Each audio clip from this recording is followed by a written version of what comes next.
Bon, ben, chers amis, merci d'être venus pour cette conférence sur l'astrologie 2024, deuxième partie. Hein, donc, dans la première partie, on a vu l'astrologie mondiale, ça allait donner pour la planète et pour le monde. Dans une deuxième partie, on va donner un aperçu des signes. Hein. Alors, bien sûr, tous les ans, je fais cette conférence, correspondant à l'année en cours, bien entendu. Et j'aurais expliqué la même chose. Il est bien certain que c'est très très partiel de donner un aperçu des signes.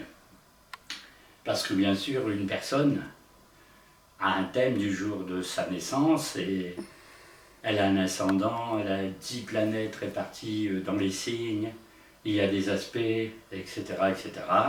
Bon, c'est très complet, on peut faire des études précises. Quand on donne un aperçu général, on va dire ben voilà l'année pour les Gémeaux et voilà l'année pour les Capricornes. Forcément, on ne dispose pas d'ascendant et on n'a pas le thème des personnes. Donc, les personnes qui vont dire oui, mais bon, ça ne dit pas grand-chose, ce survolage, c'est normal vu les conditions. Moi, je ne peux pas avoir le thème de chaque personne qui va regarder cette conférence. Mais ça donnera un aperçu de l'année par signe pour dire bon ben, est-ce que c'est à peu près potable mon année, est-ce que c'est extraordinaire et est-ce que ça va être douloureux selon bien entendu les signes. Alors, quand vous regarderez cette conférence, vous êtes censé avoir vu la première partie où on a vu les grands aspects de l'année, hein, avec surtout les planètes lentes plus Mars. Hein. Donc forcément, quand vous regardez la carte, déjà vu dans la première partie, hein, voilà les signes concernés. Hein. Donc vous avez bien sûr Pluton ici, voilà, concerne la première moitié du premier décan Verseau. Vous avez Saturne ici, bon, au début des Poissons, au milieu des Poissons. Neptune, troisième décan Poissons. Jupiter qui fait un circuit en orange ici, du Taureau aux 2/3 des Gémeaux, ici. Et ici en bleu, Uranus, bon, qui avance d'une dizaine de degrés aux 8 degrés. Bon, vous constatez ici que bien entendu, à un moment, Jupiter va se retrouver conjoint Uranus à un moment. Hein. Donc on a vu en astrologie mondiale que ça pouvait donner comme amplification de tension et l'explosion de celle-ci. On ne revient pas là-dessus, on ne refait pas la première partie. Hein. Alors, très souvent on me pose la question suivante. Quel rapport ça a mon thème individuel avec les grandes positions planétaires de l'année pour les pays?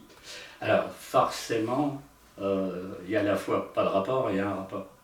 C'est-à-dire s'il y a les planètes dans ces signes-là dans le ciel pour la planète entière, si vous êtes de ces signes-là, par exemple Taureau ou Poisson, ça vous concerne. Hein.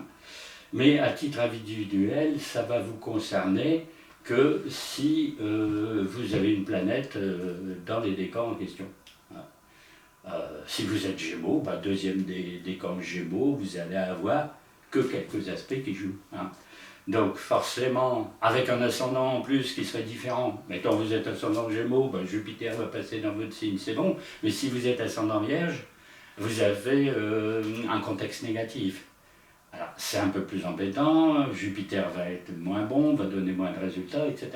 Donc l'adaptation des cas individuels par rapport à la structure planétaire, bon, quelquefois un peu variable. Hein. Donc il faut voir ça comme ça. Il faut voir aussi qu'on fait une analyse, enfin moi, je fais une analyse décan par décan, c'est-à-dire on va passer premier décan Verseau, deuxième décan Verseau, troisième décan Verseau, premier décan Bélier, deuxième Bélier. Voilà, parce que les positions planétaires concernent surtout un ou deux décans.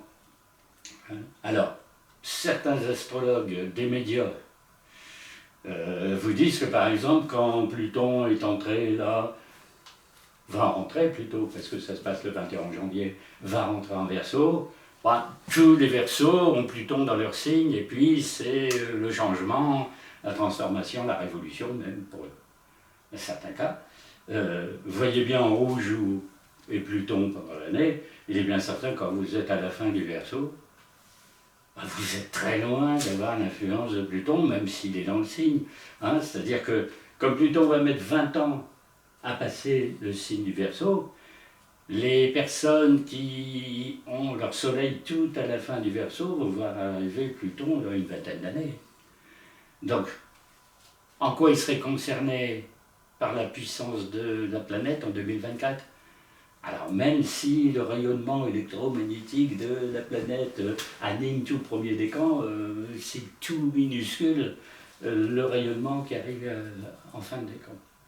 Donc en gros, moi j'explique en clair décan par décan. C'est plus simple, quelquefois ça couvre 2 décans. Hein.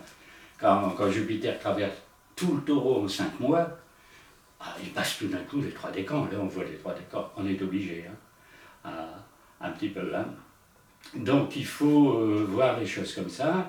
Donc forcément dans le détail, on ne peut pas rentrer dans les considérations un signe plus un ascendant. Hein, par exemple, Bélier ascendant Taureau, Bélier ascendant Cancer, Bélier ascendant Balance.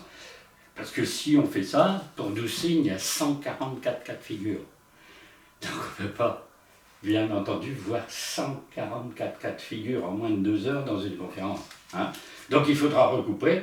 Ce que je vais dire sur 3e décan, par exemple Gémeaux, et 2e décan Poisson, si vous êtes concerné par ces signes-là, eh bien vous allez dire, voilà, je suis un petit peu ce qui a été dit sur les Gémeaux, je suis ce qui a été dit sur les Poissons, etc. etc.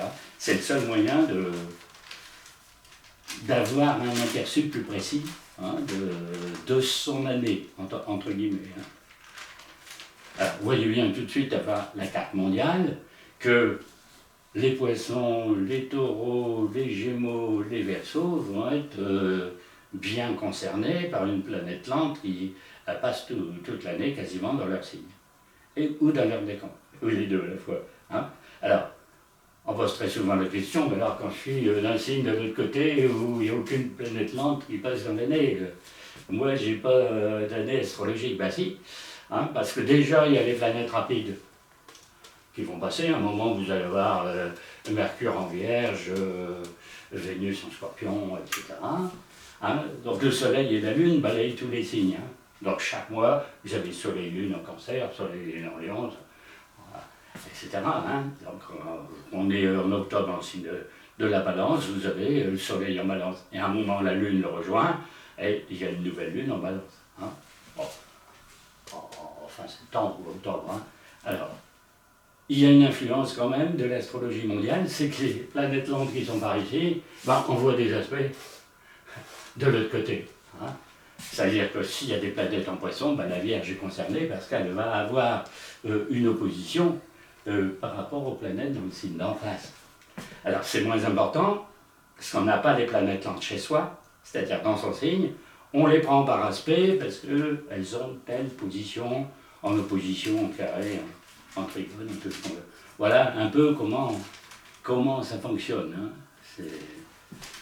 Voilà, on va toujours, comme tous les ans, diviser en 3 catégories de signes. On ne va pas faire tous les 12 signes dans l'ordre du Bélier au Poisson, ou l'inverse. On va faire les signes par, structure. On va prendre les signes fixes, les signes mutables, les signes cardinaux. Pourquoi commencer par les signes fixes ? Eh bien parce que c'est ceux qui sont le plus concernés dans l'année.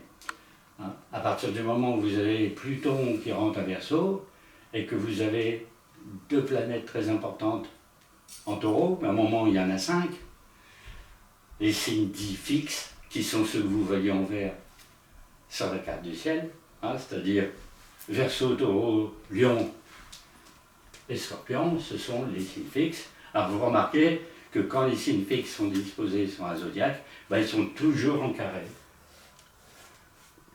C'est-à-dire qu'il y a une disposition en carré entre les 4 signes, c'est-à-dire des aspects d'hostilité.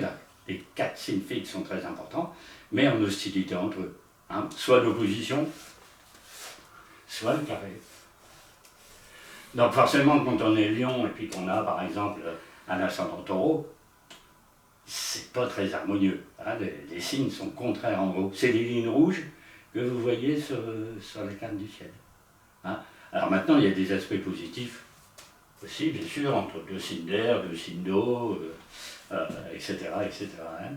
Donc ça fonctionne comme ça c'est l'astrologie. Hein. Il n'y a rien de particulièrement extraordinaire. Ça donne ça l'astrologie en clair. Hein. Donc on va commencer par les signes fixes, parce que le taureau, qui est un signe fixe, est très très concerné par l'année, même s'il y a quelques difficultés pour le troisième décan, parce que vous voyez, c'est surtout le troisième décan qui est concerné. Alors on ne le fait pas dans l'ordre non plus, on va commencer par les taureaux, parce que c'est très important, poissons, scorpions, etc. etc. Hein. Donc forcément, le premier signe dont on va parler, c'est le taureau. Alors, est-ce que pour les personnes qui sont de ce signe, cette année, ça va être bon? Eh bien, c'est très relatif. C'est très relatif parce que, bon, comme j'ai dit tout à l'heure, ça dépend des camps. Alors, vous avez à la fois des bons aspects et des mauvais aspects. Hein. Alors, quel est le bon aspect? Le bon aspect, c'est que Jupiter va passer dans le signe. Donc on a vu dans la première partie, Jupiter arrive en taureau, il passe 5 mois en taureau, alors c'est relativement bon parce que Jupiter est une planète dite bénéfique et le signe du taureau aussi. Hein, donc par exemple Jupiter est très optimiste, très enthousiaste, c'est la planète de l'abondance, de la prospérité, etc. Et le taureau c'est à peu près la même nature, c'est le bon vivant, c'est la nature, c'est la production, c'est l'argent. Bon, vous dites Jupiter, il vient visiter mon signe, c'est bon. Et en effet, bon, pourquoi Jupiter passant dans le taureau ne serait pas bon pour les taureaux? Je rappelle que ça arrive une fois tous les 12 ans seulement. Donc c'est une année quand même très importante parce que on va avoir une planète, disons, de chance et de réussite dans son signe pendant l'année. Hein. Alors le problème, c'était déjà en partie l'année dernière en taureau, il avait fait une rétrogradation et puis revient en marche directe, c'est quand il fait ça, eh bien, quand il reprend sa marche directe, il va beaucoup plus vite que la moyenne. Donc il va passer très très vite dans un signe entier, quasiment fin mai, il sort, ici, 26 mai, il sort du taureau. Alors vous allez dire, est-ce que c'est bon pour moi si je suis premier décan taureau? On va répondre oui, parce que Jupiter le visite. Deuxième décan, oui, parce que Jupiter le visite, etc. Troisième, c'est un petit peu particulier, parce qu'il va y avoir une conjonction avec Uranus qui, lui, en taureau, ici, eh ben, n'est pas bon du tout. Donc on va dire oui, alors là, il y a un problème pour les troisièmes décans, parce que Uranus, il tombe dans le plus mauvais signe dans lequel il pouvait tomber, et là je l'ai dans mon décan, mais Jupiter, lui, qui est bon, arrive, qu'est-ce que ça peut donner le résultat? Alors le résultat, c'est que c'est quand même un petit peu tendu. Jupiter va avoir tendance à faire s'épancher, galvaniser, extrapoler, etc., les tensions créées par Uranus. Donc on a vu qu'en astrologie mondiale, ça risquait d'être explosif. En astrologie individuelle, ça va accélérer les transformations potentielles. Hein. Donc il va y avoir deux aspects de ce genre dans l'année, mais rien que pour les troisièmes décans, quand Jupiter va passer sur Uranus, ici, et quand Mars va passer sur Uranus. Donc chaque fois qu'il y a ça, quand c'est deux planètes aussi fortes, aussi actives que Jupiter et Mars, et qui passent sur Uranus, qui est une planète de la transformation, du changement, de l'imprévu, je vais dire quelquefois du coup spectaculaire, bon, ben, bien sûr, ça va déclencher quelque chose. Alors, en général, on dit oui, mais ça déclenche quelque chose de négatif et de positif. Alors là, ça dépend du thème natal. C'est-à-dire ça dépend des aspects à la naissance, ça dépend si le thème est positif, plus ou moins négatif, ça dépend de ceci. Disons qu'il y a toujours, dans ces cas-là, transformation, évolution, mais plus ou moins avec des difficultés, un chaos, une non-maîtrise de ce qui se passe, selon le thème natal. C'est là qu'on ne peut pas rentrer dans des détails de ce genre. Hein. Alors, c'est quand même très très particulier comme contexte, hein, parce que c'est très rare qu'il y ait une conjonction Jupiter-Uranus, c'est tous les 13 ans. Vous allez dire, ben, dans 13 ans, je veux avoir un autre aspect de ce genre. Non, parce que comme les planètes vont bouger, dans 13 ans, vous ne pouvez pas retrouver Uranus en Taureau. Donc les planètes vont redevenir conjointes, mais tout à fait dans un autre signe. Bon, ça peut être par exemple en Cancer. Vous dites, tiens, j'ai la même conjonction, mais attention, beaucoup plus loin dans l'évolution du temps. Donc en fait, ça veut dire que l'aspect en question dans le troisième décan Taureau est quasiment unique.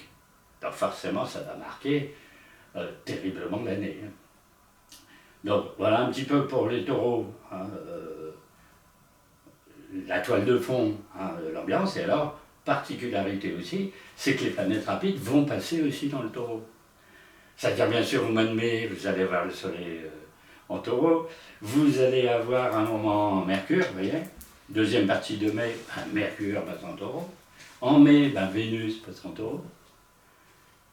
Alors vous allez dire, si le soleil, la lune, parce qu'il y a la nouvelle lune là, quelque part, 18 degrés taureau, ici. Donc je vais avoir la nouvelle lune à la limite deuxième et troisième décan taureau, ça concerne ces décans-là.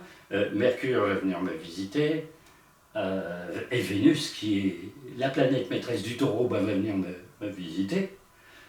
Le soleil il passe dans le signe au mois de mai, alors le mois de mai, j'ai un peu toutes les planètes dans mon signe, diraient les taureaux. Oui, donc il va y avoir une chose très très particulière, c'est qu'en gros, fin avril et mai, il va y avoir 5 planètes dans le signe du taureau. Comme en tout, il y en a 10. Je dis que le taureau, il est verni, il accueille presque toutes les planètes chez lui. En tout cas, celles qui peuvent passer dans le signe. Parce que bien sûr, Pluton étant ici, il ne risque pas d'arriver au mois de mai en taureau. Les planètes en poisson non plus. Mais alors, toutes les planètes rapides, plus les 2 lentes qui y sont déjà, ce qui fait quand même au total 7, vont se retrouver en taureau, et en particulier dans le troisième décan. Alors, le troisième décan va être quand même très très agité, parce que Vénus en taureau, c'est l'amour, la passion, la sensualité, etc. Le soleil, il en rajoute un petit peu. Donc quand vous avez à la fois le soleil et Vénus en taureau, c'est très bon pour les amours, comme on dit. Et puis après, vous allez avoir presque un paquet avec Jupiter et Uranus en plus. Bon, en gros, ça veut dire qu'il va y avoir un changement très important, et certainement dans le domaine des amours, un renouvellement. Si les personnes sont déjà en couple, une autre façon d'aborder les relations, la façon de vivre, etc. Donc c'est quand même intéressant, ce genre de choses. Le changement n'est pas forcément toujours négatif. Hein. Ça peut être positif dans ces cas-là. Après, ça dépend si on a un ascendant contraire ou pas. Si on a un ascendant scorpion, forcément, il va y avoir une opposition, ça va casser un petit peu les choses. Mais en gros, globalement, ça donnerait ça. Donc on pourrait dire vraiment une année à la fois positive pour tout le signe grâce à Jupiter qu'il traverse, et puis changement assez important et globalement bénéfique, parce que dans ces 4 à 5 planètes dans le troisième décan Taureau, on avait quand même 4 sur 5 qui sont positives. Hein. Donc bon, très intéressant. Et alors encore plus intéressant, c'est qu'il y a des planètes en Poisson. Donc quand vous avez des planètes en Poisson et des planètes en Taureau, les 2 signes vont bien ensemble. C'est-à-dire qu'il y a une harmonie entre un signe d'eau et un signe de terre. Hein. Ou un sextile, comme on dit en astrologie, c'est les lignes en bleu ici. Hein. Alors quand vous avez un Saturne en Poisson, eh bien quand vous êtes deuxième décan Taureau, eh bien vous avez un bon aspect avec Saturne. Donc quand Jupiter va y être, dans ce deuxième décan Taureau, il va faire un bon aspect avec le Saturne qui est en Poisson. Alors, je ne reviens pas sur la première partie, que de dire que Saturne en Poisson, c'est pas sa meilleure position, c'est un signe d'eau, ça lui convient pas tellement, mais bon, ça sert quand même à cadrer les choses, à faire de la méditation. En gros, ça permettrait de cadrer un petit peu l'excitation de Jupiter en Taureau. Hein. Bon, c'est un aspect quand même positif. En économie mondiale, c'est considéré comme un aspect positif. Et dans l'économie individuelle, la gestion de ses finances, de son budget, de choses comme ça, c'est considéré comme positif aussi. Hein. Donc les taureaux, ils vont avoir plein de planètes qui passent dans le signe, en même temps des bons aspects avec l'autre signe assez important dans l'année. Et quand vous êtes toujours dans ce fameux troisième décan qui va accumuler toutes les planètes, il y a un bon aspect avec Neptune. Neptune étant ici, vous voyez le bon aspect entre les deux troisième décans. Neptune, lui, en poisson, est très bon. C'est tout ce qui est social, service, action humanitaire, etc. Et un niveau supérieur, spiritualité, comment dire, médiumnité, ouverture sur les plans astro, X, Y, etc. Et puis un intérêt particulier pour la médecine, les médecines naturelles, tout ce qui s'ensuit, tout ce qui est neptunien, peut-être aussi des choses concernant l'eau, les océans, tout ce qui s'ensuit. Hein. Les milieux de la marine sont très, très Neptune, très poisson, etc. Et le troisième décan poisson les arrange, ça arrange aussi, donc, indirectement par aspect, ce fameux troisième décan taureau. Alors vous allez dire, bah, si je cumule un bon aspect avec les poissons et que j'ai beaucoup de planètes dans mon signe du taureau, bah, l'année va être extraordinaire. Oui, dans un certain sens, si par exemple on était aussi ascendant poisson. On aurait par exemple l'ascendant sur Neptune ici, un bon aspect, troisième décan, taureau, avec Jupiter, Uranus, ça serait intéressant. Maintenant on peut très bien avoir un ascendant Sagittaire, hein, donc plus du tout pareil, parce que là vous allez avoir le carré par ici, donc c'est bon. Vous voyez pourquoi il faut faire cas par cas. Alors, le problème c'est que ça concerne que la première moitié de l'année, hein, parce que Jupiter arrivé le 26 mai, il passe en Gémeaux, donc il ne va plus faire les bons aspects par ici, il s'en va dans le signe suivant, il va être ici. Hein.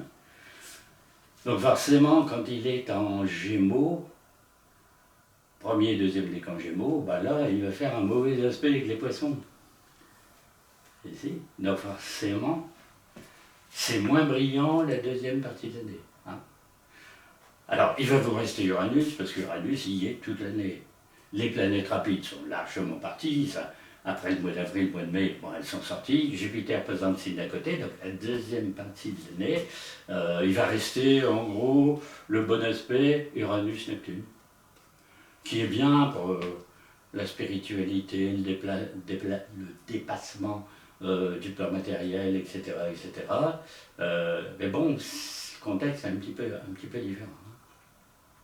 Alors je ne vous passe pas les mois, hein. C'est trop long. On le fait en individuel, on ne peut pas le faire comme ça globalement, mois en mois. Hein. C'est-à-dire comment sera votre mois de janvier, votre mois de février. Alors là, on voit bien que le mois de mai, avril-mai, bon, il y a quelque chose de très important. Et juillet aussi, parce que juillet, c'est Mars qui va passer sur Uranus. Alors il est dans les parages ici au début de l'année, il arrive, Jupiter est déjà passé en Gémeaux, mais lui, Mars, il arrive sur Uranus, et Mars, Uranus, en taureau, bon, c'est pas très fameux, c'est un peu conflictuel, un peu à vouloir remuer les choses. Enfin, c'est le taureau dans l'arène qui commence à s'énerver un petit peu, et un Mars en taureau, en général très buté, très entêté, il n'aime pas être de ce signe de terre, donc il veut tout faire sauter, il a un contact avec Uranus qui pense exactement la même chose, alors là on dit que bon, peut-être au mois de juillet, pour les taureaux qui étaient assez extraordinaires jusque, disons, fin mai, au mois de juillet, ça risque d'être un peu plus difficile pour le troisième décan, hein, ce Mars sera dit. Alors, en gros, vous voyez, si on faisait mois par mois, on dirait en Capricorne au mois de janvier. Il y a 5 planètes en Capricorne.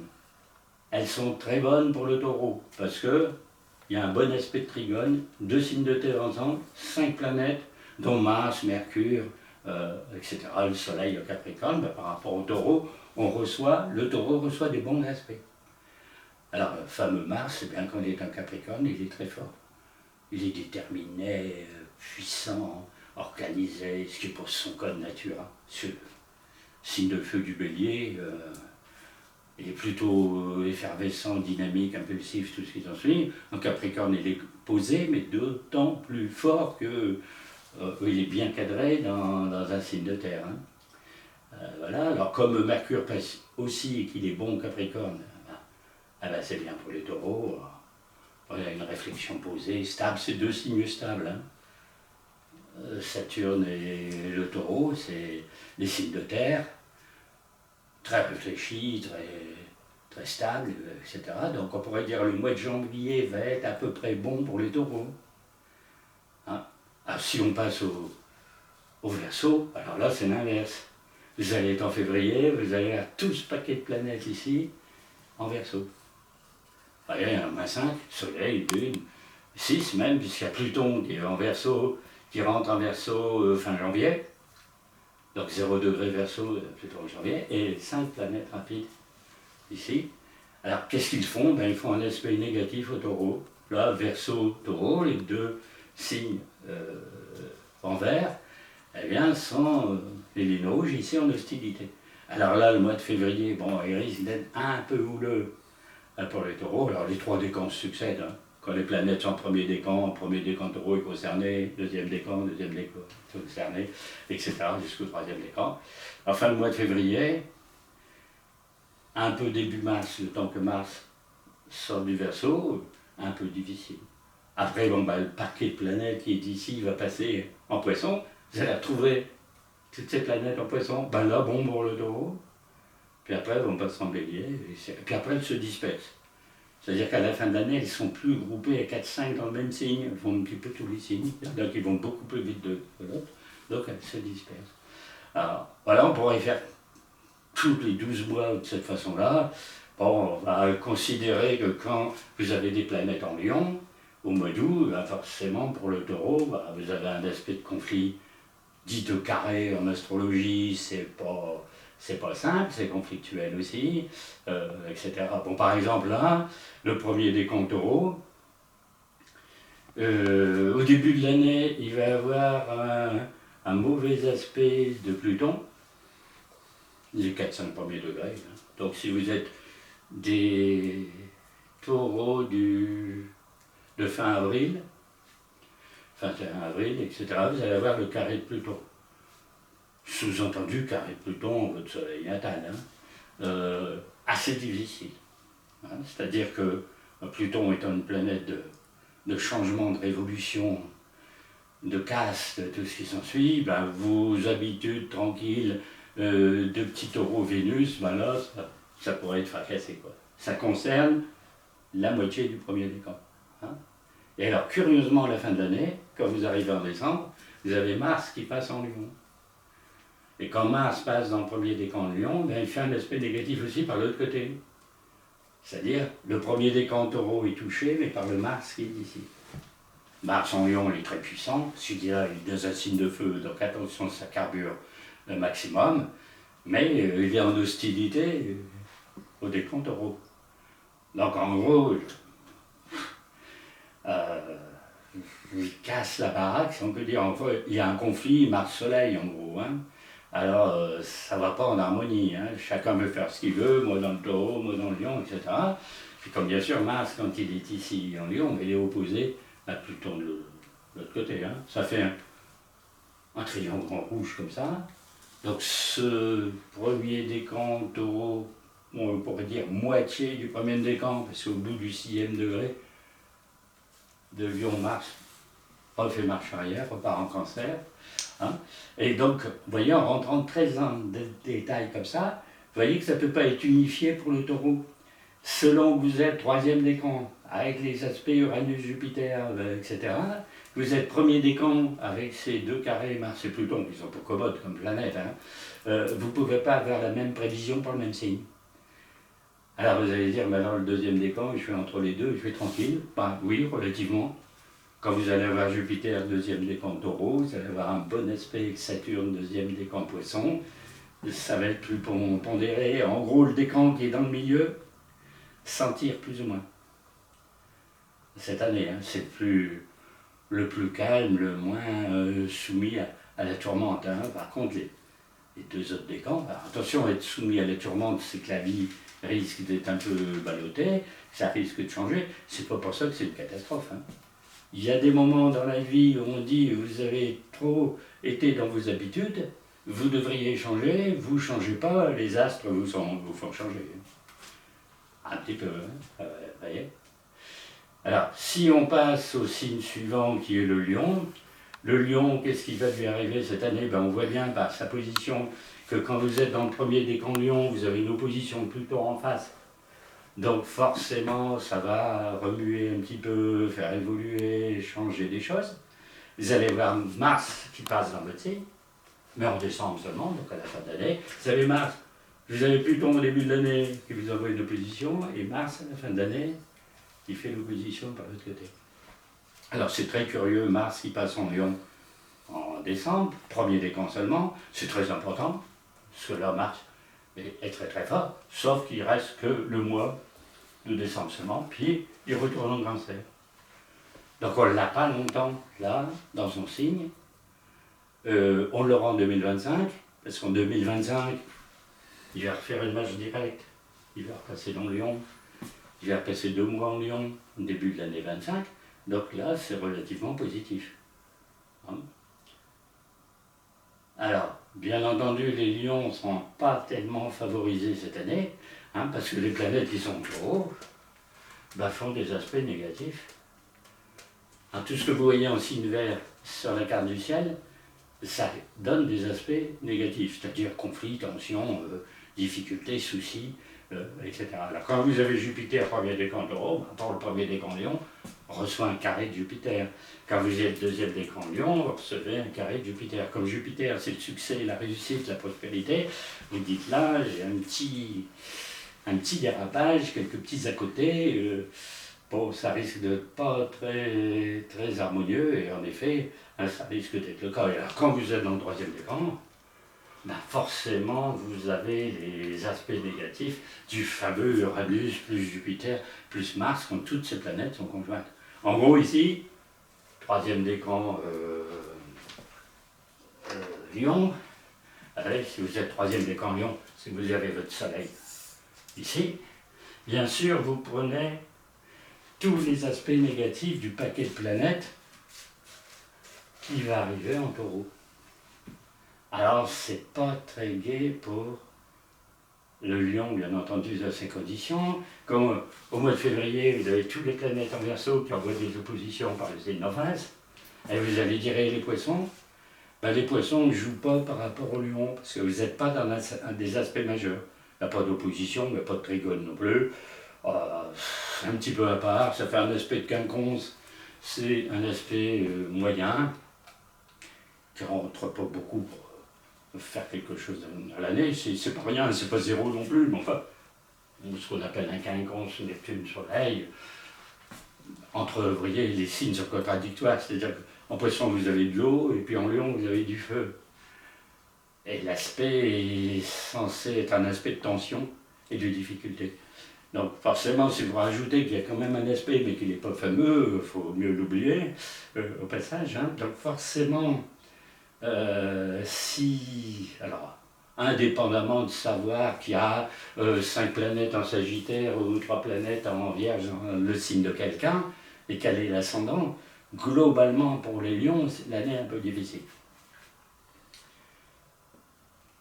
Il faut bien le dire, hein. Variable selon les décans, bien entendu, mais bon, surtout le troisième décan et le premier, qui ont quelques difficultés dans l'année. Après, ça dépend des mois, hein, quand on voit où sont placées les planètes rapides.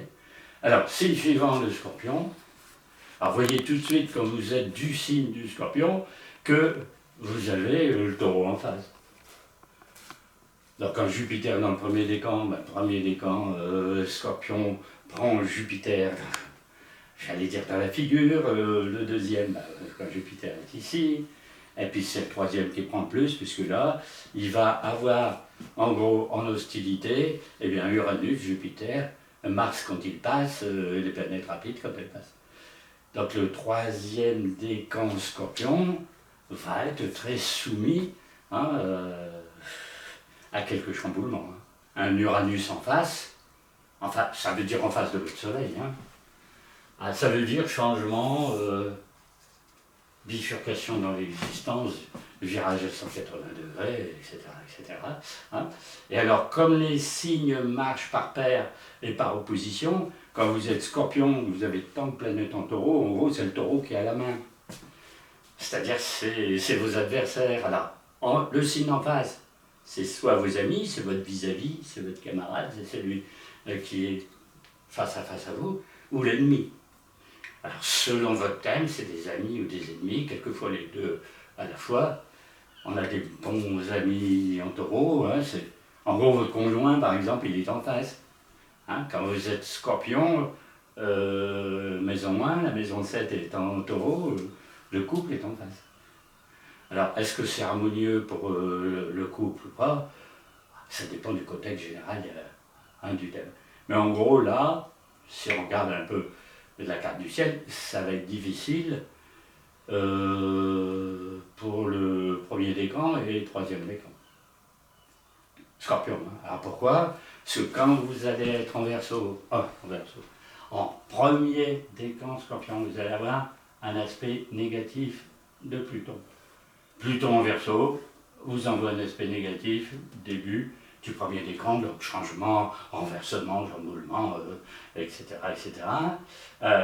Vous allez avoir un moment Jupiter, premier décan, qui fait une opposition en face, et à la fin de l'année, Mars qui est ici, qui envoie ce carré ici, premier décan, Scorpion, donc le premier décan Scorpion va être très agité. Hein.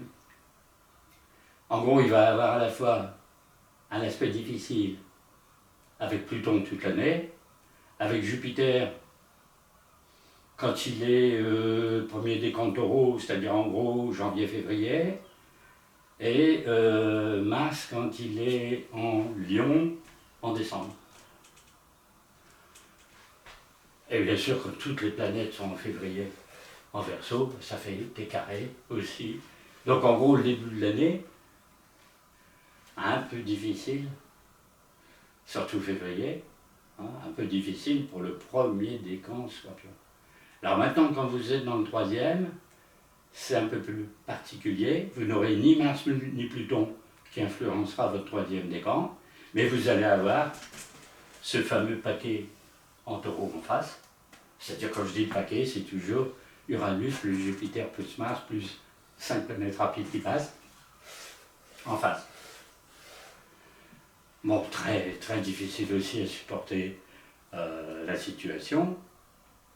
Sur le coup, hein, parce que ça veut dire qu'il y a quelque chose qui va craquer, qui va changer. Ça peut être selon les maisons où tombent vos signes, le travail, le couple, les relations amicales, les X, la santé. Si ça tombe en maison 6, par exemple, c'est la santé, etc. etc. Hein. Alors, seul avantage, il y en a quand même un, hein, bien sympathique, deux avantages même.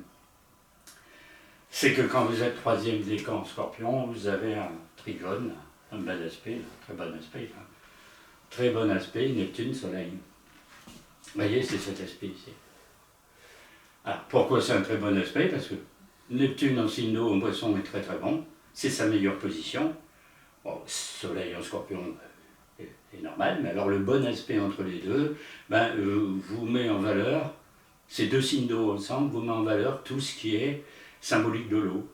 C'est-à-dire intuition, inspiration, rêve, médiumnité, influence psychique, pouvoir occulte, et puis au sens concret, le social, l'humanitaire, l'entraide, le sacrifice de soi. Parce que les poissons, c'est très sacrificiel, et le Scorpion aussi. Vous dites, j'ai un aspect Neptune-Soleil dans les troisièmes décans, ça doit être intéressant. C'est intéressant. Donc là, aspect négatif, les aspects négatifs, est-ce qu'il y en a plusieurs? Pas négatif en 100% parce que c'est une opposition et pas un carré, et puis alors un bon aspect par ici, c'est pas négatif à 100%. Troisième décan Scorpion risque de s'en tirer relativement bien. Puis un autre bon aspect, c'est Mars ici. Donc Mars va passer en Cancer septembre-octobre 2024. Là, pourquoi ce serait bon? Eh bien parce que, alors même si Mars n'est pas fameux en Cancer, il faut bien le lire, c'est pas le signe où il est le meilleur. Hein. Mars dans un signe comme Poisson ou Cancer, c'est pas fameux, il est un peu noyé dans ces signes-là, donc l'action, elle patine un peu dans l'eau. C'est toujours submergé par les émotions, c'est très difficile. Et ça a au moins le mérite de faire un bon aspect par rapport au poisson, un bon aspect par rapport au scorpion. En gros, les 3 signes d'eau vont fonctionner ensemble. Hein, puisque vous allez avoir, quand Mars est en 2e décan Cancer, un bon aspect avec Saturne en poisson, 3e décan, un bon aspect avec Neptune en poisson, et des bons aspects par rapport aux 3 décans Scorpion. Donc Mars, malheureusement, ça va être 6 semaines. Ça va être septembre, un petit peu octobre. Octobre-novembre, pardon. Octobre-novembre. Et après, il va passer en Lion, on ne les joue plus, il va revenir en 2025, on ne traite pas l'année 2025 maintenant. Hein, mais vous voyez, quand Mars va être en Cancer, fatalement, vous avez 2 bons aspects avec les planètes en poisson, ces 2-là, et bon aspect avec, selon votre décan, votre soleil en Scorpion. Hein, donc par exemple, quand Mars va passer dans le 3e décan Cancer, il est en même temps bon aspect 3e décan Neptune qui fait le bon aspect par ici. Là, vous allez avoir ce qu'on appelle une triangulation d'eau qui est très bonne. Alors bien sûr, après ça dépend de ce que vous faites. Si vous travaillez dans l'industrie, ça va donner telle chose. Si vous travaillez dans le médical, ça va donner telle chose. Bon, ça sera relativement bon d'ailleurs. 3 signaux dans le signe médical. Après, si vous faites quelque chose dans les domaines occultes, du genre sophrologie, reiki, mystique, des soins à distance, alors là c'est très bon. C'est très bon d'avoir ces aspects-là en particulier. Mais c'est la fin de l'année, c'est octobre-novembre, mais c'est pas parce que c'est octobre-novembre que c'est pas bon. Disons que ce sera une bonne période pour ce Scorpion qui est assez éprouvé dans l'année. Hein. Alors, le 2e décan, lui, il ne va pas bénéficier de cet aspect de Neptune, mais il va bénéficier de ce bon aspect de Saturne. Ah, c'est moins bon d'avoir un aspect avec Saturne qu'avec Neptune. Mais bon, vu que l'aspect est bon, Saturne va pondérer, cadrer, organiser, favoriser la méditation, la réflexion, etc. Dans ce cadre-là, quand Mars, bien sûr, va être en 2e décan Cancer, vous allez avoir le même aspect dont je parlais tout à l'heure, mais concernant le 2e décan. Donc les 2e décans, sans être aussi mystiques et comment dire, et transcendants qu'avec Neptune, vont quand même avoir une base de méditation importante. Alors, je vous passe le fait que Mars en Cancer n'est pas très fameux, disons qu'il est positif pour ces signes-là, mais pas vraiment pour les autres. Bon, pas pour la balance qui va être en carré par rapport au signe du Cancer. Donc vous voyez, c'est une question de situation des planètes, j'allais dire au coup par coup, décan par décan, comme il y a 36 décans. Vous voyez bien que la situation ne peut être que complexe. Hein. Alors, en novembre, eh bien, les planètes rapides passent en Scorpion, ils apportent un petit quelque chose, le Soleil repasse dans son signe, il y a la nouvelle Lune qui est 9 degrés quelques Scorpion, donc ici. Bien sûr, ça apporte quelque chose, une nouvelle lune apporte une influence pour les 28 jours qui suivent. Il y a Mercure qui va passer dans le signe, bon, et qui va faire les bons aspects des planètes en question au mois d'octobre. Bon, ça sera un petit mieux dans l'année pour les 2e décans Scorpion, en octobre par exemple. Hein. Alors, dernier signe des signes dits fixes, c'est le Verseau. Verseau, c'est le coup de théâtre de l'année, bien entendu. C'est que Pluton rentre dans le signe, le 21 janvier, le jour d'ailleurs de l'entrée dans le mois du Verseau, comme par hasard. Pluton va rentrer en Verseau le jour de l'entrée du Soleil en Verseau et du mois Verseau.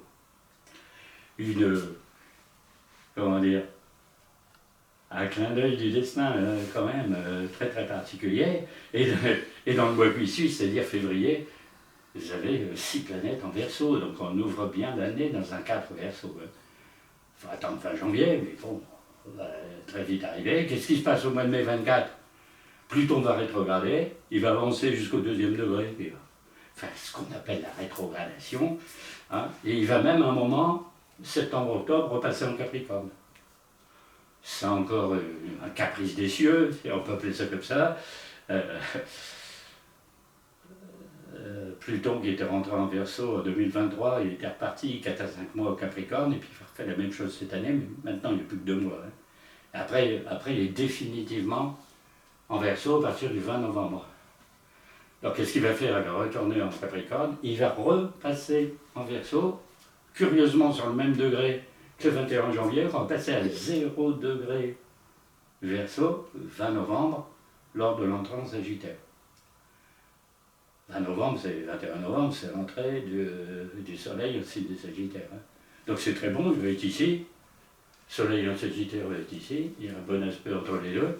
Bon, c'est pas mal, le Pluton entrant en Verseau, le jour du Soleil en Verseau, et puis rentrant en Verseau le jour du Soleil entrant en signe de Sagittaire. Les deux signes vont ensemble, hein. RFE. Hein. Alors c'est très, très, très curieux, vous voyez, hein, comme chose. Alors bien sûr, les Verseaux vont être très très agités toute l'année, hein. Alors, surtout, bien sûr, en février. Après très agités au mois d'avril-mai, pourquoi? Parce que le paquet de planètes là, en Taureau, ben, il est négatif par rapport au Verseau. C'est-à-dire que là, les deux signes ne sont pas en harmonie du tout. Hein. Le Verseau a envie de changement, d'air, de voyage, de dépassement, de fraternité, etc.